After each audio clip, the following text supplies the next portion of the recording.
¿Qué tal? ¿Cómo les va? Saludos. En el encuentro de hoy vamos a ver la primera parte sobre configuración externa del cerebro o encéfalo. Vamos a definir el encéfalo como la porción del sistema nervioso central craneal ubicada por debajo de la calota y de las meninges que cubren la endocalota, por arriba del piso anterior de la base de cráneo, por arriba del tronco encefálico y del piso medio de la base de cráneo, y por arriba del cerebelo, separada por un repliegue de dura madre denominada tienda del cerebelo. A su vez, al encéfalo lo vamos a dividir en telencéfalo o hemisferios cerebrales y diencéfalo, que es la cavidad del tercer ventrículo, más todos los núcleos grises que lo rodean. Vamos a ver la configuración externa, en la cual el cerebro está formado por dos estructuras simétricas denominados hemisferios cerebrales. Estos dos hemisferios, derecho e izquierdo, son exactamente iguales, son en espejo. Por lo tanto, cada uno de los hemisferios se va a dividir en tres caras: cara externa o cara parietal, que se apoya sobre la endocalota; cara inferior o basal, que se apoya sobre el piso anterior, sobre el piso medio, sobre la tienda del cerebelo; y cara interna o interhemisférica o visceral, que está separada del hemisferio contralateral por la cisura interhemisférica y por las estructuras comisurales. A su vez, tenemos dos polos extremos, en realidad, un polo anterior o polo frontal, un polo posterior o polo temporal, occipital, y hay un tercer polo para algunos autores que es el polo temporal. Y si tienen tres caras, tengo tres bordes. A cada una de las caras le vamos a considerar cisuras. Una cisura es una fisura, es un pliegue profundo en la superficie del encéfalo. Y vamos a tener las diferentes fisuras, que se van a llamar o por la forma que tienen o por las estructuras que separan. Tenemos la fisura interhemisférica, que separa ambos hemisferios; fisura vertical o fisura de Rolando; fisura horizontal, que se ve en las tres caras, también llamada fisura de Silvio; fisura parieto-occipital; fisura calcarina, llamada así por Joseph Calcar; y fisura calloso-marginal. Estas fisuras van a separar segmentos denominados lóbulos. Cada hemisferio cerebral posee 10 lóbulos: lóbulo parietal, frontal, occipital, temporal y de la ínsula, que vamos a ver en cara externa; lóbulo límbico de Broca, lóbulo de la cuña o cuneiforme, lóbulo de la precuña, lóbulo cuadrilátero y lóbulo paracentral, que en realidad es una denominación de ubicación. Este es el único lóbulo que no está separado por fisuras, sino que son circunvoluciones verticales. Dentro de cada lóbulo vamos a encontrar pliegues de menor profundidad, que son los surcos. Los surcos van a delimitar elevaciones llamadas circunvoluciones, y en cada circunvolución encontraremos áreas corticales funcionales. Aquí tenemos entonces ambos hemisferios: hemisferio cerebral izquierdo, hemisferio derecho, separado por la cisura interhemisférica. Ambos hemisferios son exactamente iguales, lo tenemos en el corte coronal.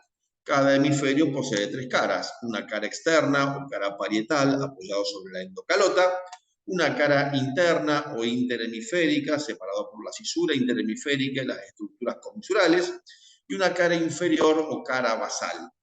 Cada cara va a presentar cisuras, que son pliegues profundos. Entre cisura y cisura tengo lóbulos, y cada lóbulo va a tener circunvoluciones, son estas elevaciones que vemos aquí, y surcos que separan las circunvoluciones. Aquí tenemos las tres caras entonces: cara externa, cara interna o interhemisférica y cara inferior. Vamos a ver entonces aquí esta división de los lóbulos de la cara externa: lóbulo frontal, parietal, temporal y occipital. Vamos entonces a empezar a entender cómo se dividen cada uno de los lóbulos. En la cara externa del cerebro vamos a encontrar tres cisuras: cisura horizontal o cisura de Silvio, cisura vertical o cisura de Rolando, cisura parieto-occipital. Entre estas tres cisuras vamos a encontrar los lóbulos: lóbulo frontal, de mayor desarrollo y volumen en la especie humana; lóbulo parietal; lóbulo temporal; lóbulo occipital. No existe ninguna separación, ninguna cisura que separe el lóbulo temporal de occipital. Por eso lo llamamos lóbulo temporo-occipital. Esto que estamos viendo aquí, que marca una línea vertical perpendicular a la cisura horizontal para delimitar lóbulo temporal de occipital, es una estupidez, es una cuestión netamente pedagógica, no tiene ningún sentido separar lóbulo temporal de occipital. Y por último, en la profundidad de la cisura horizontal, encontramos otro lóbulo que está en cara externa del cerebro, pero en la profundidad de la cisura de Silvio, que se encuentra aislado del resto, por lo tanto llamamos lóbulo de la ínsula. Se denomina lóbulo de la ínsula porque se encuentra aislado del resto de la corteza. Vamos a ver entonces cada lóbulo cómo está identificado. El lóbulo frontal le vamos a considerarle dos surcos horizontales y un surco vertical denominado surco prerolándico. Por lo tanto, el lóbulo frontal va a presentar tres circunvoluciones. Circunvolución frontal superior, circunvolución frontal media, circunvolución frontal inferior, circunvolución frontal vertical o circunvolución prerolándica. A la circunvolución frontal inferior también la denominamos área de Broca y se divide en tres partes. Se divide en una cabeza, cuerpo y pie del área de Broca. Vamos al lóbulo parietal. El lóbulo parietal va a presentar dos surcos. Surco parietal horizontal, surco parietal vertical o surco retrorolándico. Si hay dos surcos, hay tres circunvoluciones. Circunvolución parietal superior, circunvolución parietal inferior o área de Wernicke, circunvolución parietal vertical o circunvolución retrorolándica. A la suma de la circunvolución pre y retrorolándica, son las únicas verticales, es lo que denominamos lóbulo paracentral. Después vamos a tener lóbulo temporal, que tiene dos surcos, surco temporal superior, surco temporal inferior, a lo que el lóbulo occipital va a imitar. Dos surcos también tengo en el lóbulo occipital. Si hay dos surcos, vamos a encontrar tres circunvoluciones. El lóbulo temporal llamamos primera, segunda, tercera circunvolución temporal. Lóbulo occipital, primera, segunda, tercera circunvolución occipital. Así llamamos entonces nosotros a los surcos y a las circunvoluciones de cada una de las caras. Muy bien, tenemos entonces la delimitación. Vamos a las áreas funcionales. Vamos al lóbulo frontal. Bien, el lóbulo frontal va a presentar como áreas funcionales, aquí lo vamos a ver, a la circunvolución frontal vertical. Esta circunvolución frontal vertical la vamos a llamar área motriz piramidal. Se denomina área motriz piramidal porque se encuentran las neuronas piramidales gigantes de Betz. Bien, área donde comienza la motricidad voluntaria. Por favor, no llamarle área motriz principal porque es un error. Es un absoluto error. Por delante vamos a encontrar un área que ocupa una gran parte de la circunvolución frontal superior, un área más pequeña de la circunvolución frontal media y casi nada de la circunvolución frontal inferior. Esta área se denomina área premotora. Se llama premotora porque está por delante del área motriz piramidal, pero además porque prepara a las neuronas piramidales para el movimiento.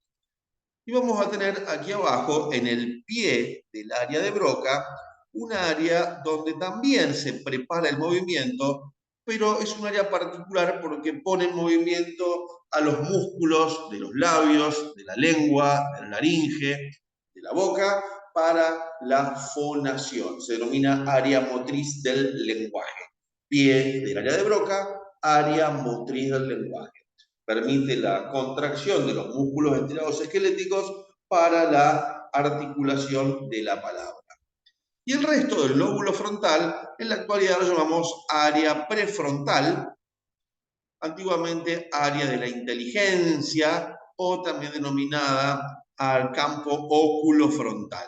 Aquí se producen las máximas funciones cerebrales superiores. Estas son las áreas funcionales conocidas del lóbulo frontal. En el lóbulo temporal vamos a encontrar como área conocida de cara externa la parte media de la primer circunvolución temporal, a la que vamos a denominar área acústica primaria. Aquí es donde van a llegar todos los sonidos. Vamos al lóbulo parietal. El lóbulo parietal vamos a encontrar en la circunvolución vertical parietal o área retrorolándica el área conocida como área somatoestésica primaria. Somatoestésica primaria corresponde a tacto, termoalgesia, propiocepción. La circunvolución parietal superior es la que conocemos con el nombre de área somatoestésica específica, no secundaria. No hay nada secundario en el sistema nervioso. Aquí encontramos las funciones de palestesia, varestesia, topognosia, estereognosia, grafestesia, prosopognosia. Y por último vamos a tener la circunvolución parietal inferior o circunvolución del área de Wernicke, donde encontramos el área acústica del lenguaje. El área acústica del lenguaje corresponde a aquellas áreas acústicas que toman conocimiento de la voz humana. Para recordar en esta cara externa del cerebro, el área que yo voy a marcar ahora, toda esta área que voy a circular, está irrigada por la arteria cerebral media o arteria silviana. Todas estas áreas de cara externa están irrigadas por la arteria cerebral media. Toda esta región superior está irrigada por ramas de la arteria cerebral anterior.